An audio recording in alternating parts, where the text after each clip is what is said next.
Well, death stings. Death stings.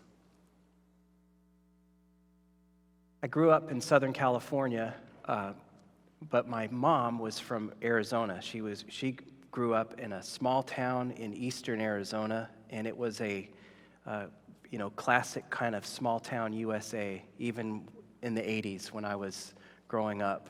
Well, I grew up a lot in the 70s. I ought to claim it. But anyway, so about once or twice a year, we would go out to Arizona to go to my mom's hometown. She was one of three daughters, and her two sisters stayed in Safford, Arizona. They were both school teachers, and my grandmother also lived there. And so it was really fun for my sister and I to go there. My sister is a few years older than me, and one of my aunts, my Aunt Linda and her husband Saul, had two kids. One was my age, and the other one was the same age as my sister, a boy and a girl. And so we would usually spend a few nights with them, but then we would get kind of, I don't know why, I didn't really question it when I was a kid, but now I kind of wonder, why did we get kicked around so much? But anyway, we would stay a few nights in one home, and then we'd move over to another home. But everybody kind of lived close together within walking distance, and it was just really great to be there.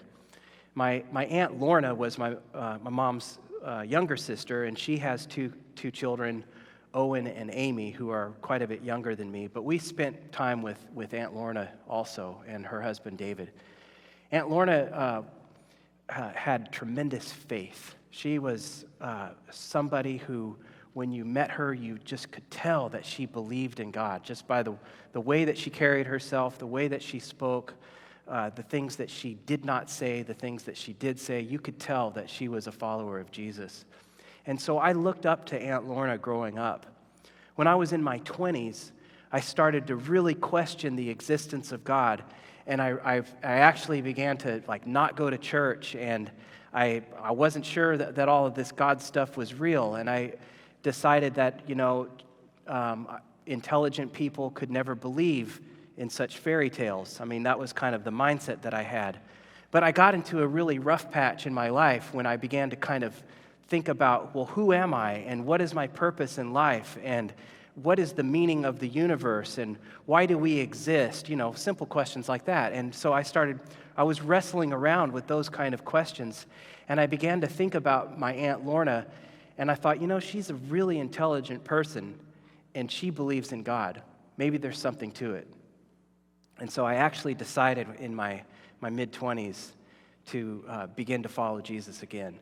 And it really started, for me, it started with a conscious decision. It was just like deciding to order a hamburger instead of a chicken sandwich. It wasn't that simple, but it wasn't something that I felt in my heart was right. It was more like I decided in my mind I wanted to believe in, and then my heart kind of followed. I think it kind of works that way.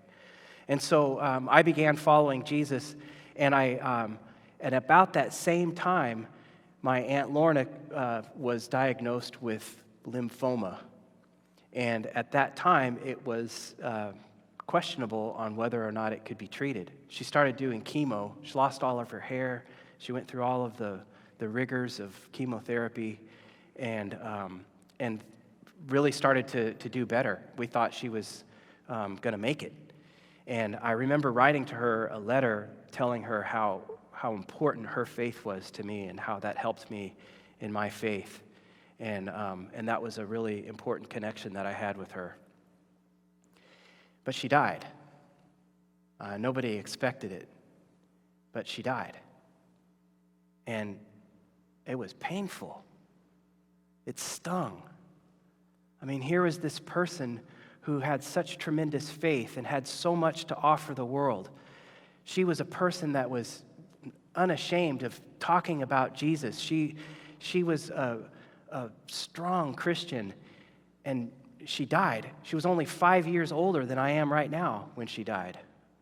And she left behind 2 young children and a husband who had every plan of their retirement. They had just bought their retirement home. They had all these great plans.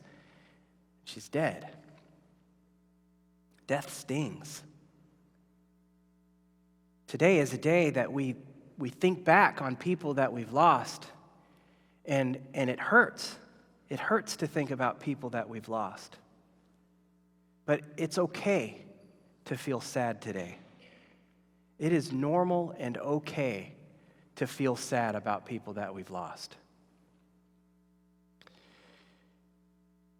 Jesus was with his disciples in Jerusalem, and they were, he was doing his thing. He was always getting in these arguments with religious people. The church at that time wasn't too interested in Jesus. We may have to wonder about it today too. But anyway, he got into all these troubles with the religious people. And thanks for laughing, Jimmy, because that was intended to be a little dry joke. But anyway, he got into trouble, and these people he got into this argument because he had said something that to them they considered to be blasphemy. And so because it was blasphemous, they began to pick up stones off the ground, and they were getting ready to throw rocks at him and kill him. But somehow Jesus escaped. He slipped out of the crowd, and he and his disciples left Jerusalem, and they walked down past the Jordan River, and they were sort of like hiding out down there. They're kind of hanging out. Jesus had this ability to slip out of dangerous situations. The timing of his death was of his own accord. We believe that. So anyway, he's hiding out in this area, and he and his disciples get word that one of their really close friends, Lazarus, is sick. And Mary and Martha, Lazarus's two sisters, send to Jesus this word saying, "Hey, Lazarus is sick." And so what does Jesus do?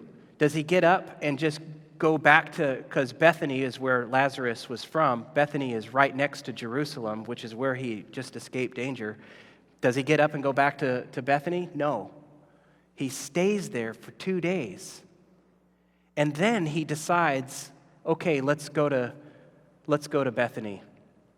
His disciples are like, wait a second, are you sure you want to go back there? Because we just narrowly escaped danger, and you want to go back to that dangerous place?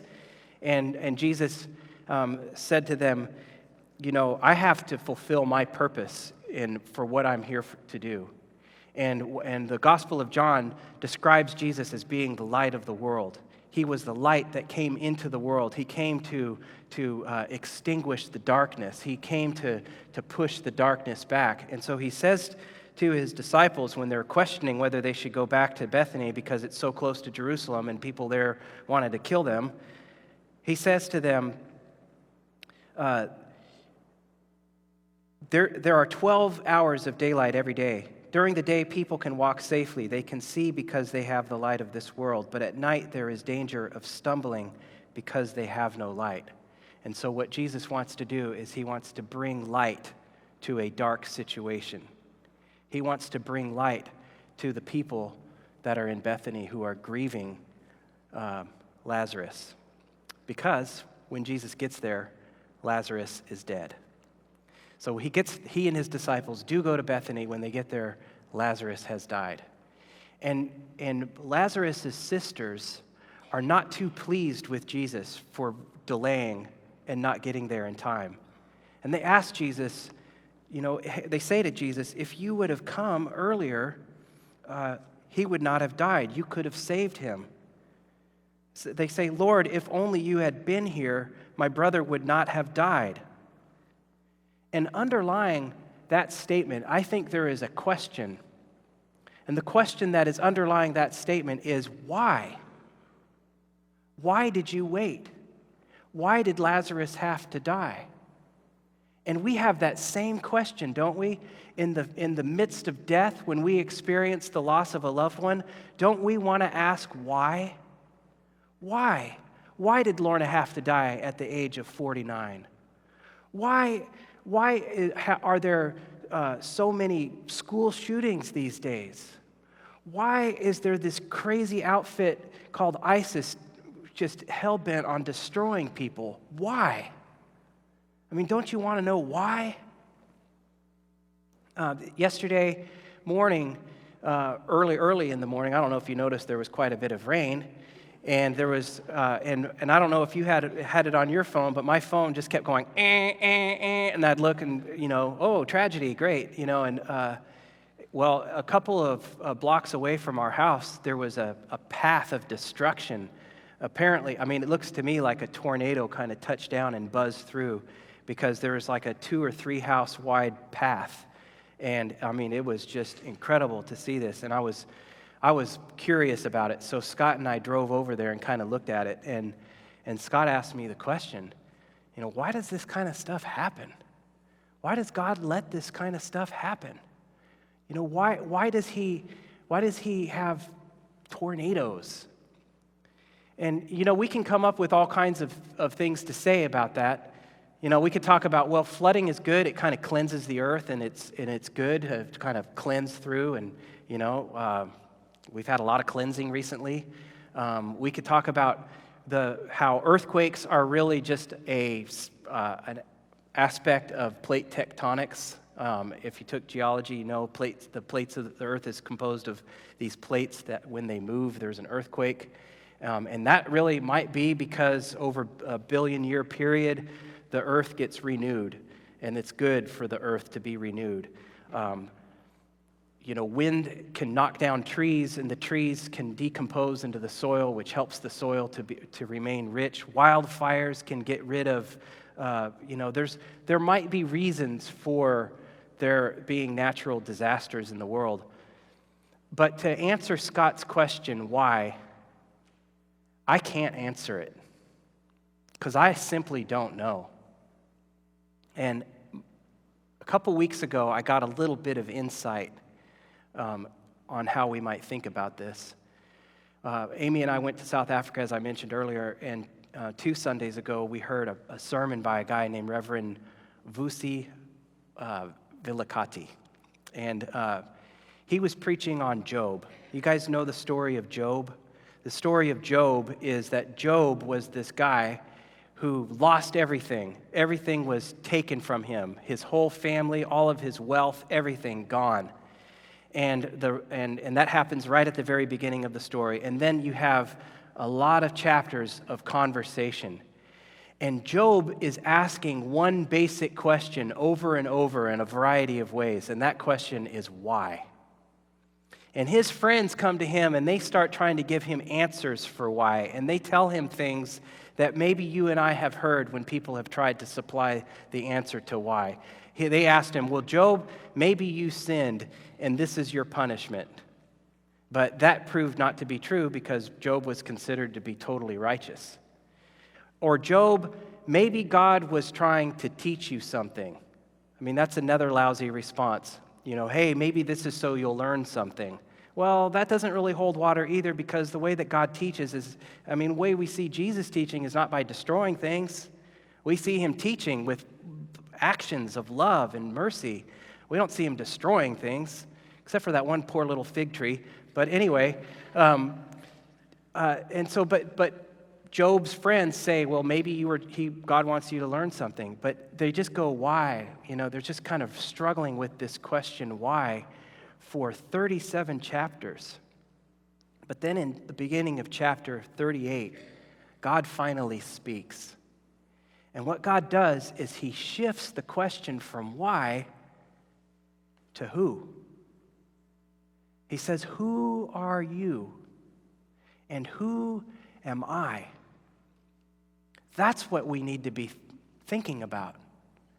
Not the why question will never be satisfactorily answered, but the who question we know. And when Jesus comes to Bethany and he's greeted by them, and their basic question seems to be why. If you had been here, this wouldn't have happened, which kind of means like, why didn't you show up earlier? What does Jesus say? He says, I am the resurrection and I am life. That's who Jesus is. I am the resurrection and I am life. Anyone who believes in me will live, even after dying. Everyone who lives in me and believes in me will never die.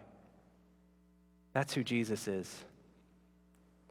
Jesus is moved by what he sees, because he sees the people they're crying, they're weeping, they are so, death has really stung them, and they are weeping the loss of Lazarus. And Jesus sees this, and it tells us that he sees Martha weeping, and he sees the other people wailing with her, and it says a deep anger welled up within him, and he was deeply troubled. There's just this kind of gut reaction that he feels. This, have you ever had that where there's just this, it comes up from your guts, and just, he's moved by their grief. And then it says that he asks, "Where have you put him?" And they say, "Lord, come and see." And then Jesus wept. And when he weeps, the verb here does not indicate that he was just, like one lonely little tear that just gracefully dripped off his chin. He's like wailing out loud. He's bawling his head off. He is like screaming at the top of his lungs. He is in grief. And when you and I are grieving, who is it that comes alongside us? It is the one who weeps with us. When you and I are grieving over people that we've lost, when we are grieving over the loss of a marriage or the loss of a dream or the loss of anything in our life, Jesus does not stand in judgment. Jesus weeps with us. When we weep, Jesus weeps. The question that we need to ask ourselves when we are grieving is not why, but is who. And the who is Jesus. He weeps with us. But not only that, he says, "I am the resurrection and I am life." And he acts in our life. He says, roll the stone to the side when they get to the tomb. And they protest. They say he's been dead for 4 days, which means that in those days, the death certificate could not be signed until a person had been dead for 3 days. So for good measure, he's like really, really dead, 4 days. They protest because the smell would be really bad, but Jesus doesn't care about smells. Jesus cares about people. And so he says, roll the stone away. He says, "Didn't I tell you that you would see God's glory if you believe?" So they rolled the stone aside. Then Jesus looked up to heaven and he prayed. And then after praying, he shouts, "Lazarus, come out." And Lazarus comes out of the tomb, all wrapped up in these grave clothes that they would have wrapped his body in. And he comes walking out of the tomb. And Jesus says, "Unbind him and let him go." Death stings. But when we remember who it is that weeps with us, when we remember that he is the resurrection and he is life, when we remember that he wants to unbind us even as we grieve, there's good news there, isn't it? In the end of all things, we believe that all will be made well. When we look in Revelation, in chapter 21, my bookmark went down to the ground there, but I can find it. In Revelation 21, there's this vision of what the end of all things looks like. It says, "Then I saw a new heaven and a new earth, for the old heaven and the old earth had disappeared, and the sea was also gone. And I saw the holy city, the new Jerusalem, coming down from God out of heaven, like a bride beautifully dressed for her husband. I heard a loud shout from the throne saying, 'Look, God's home is now among his people. He will live with them, and they will be his people. God himself will be with them. He will wipe every tear from their eyes, and there will be no more death or sorrow or crying or pain. All these things are gone forever.'" That's what God does for us.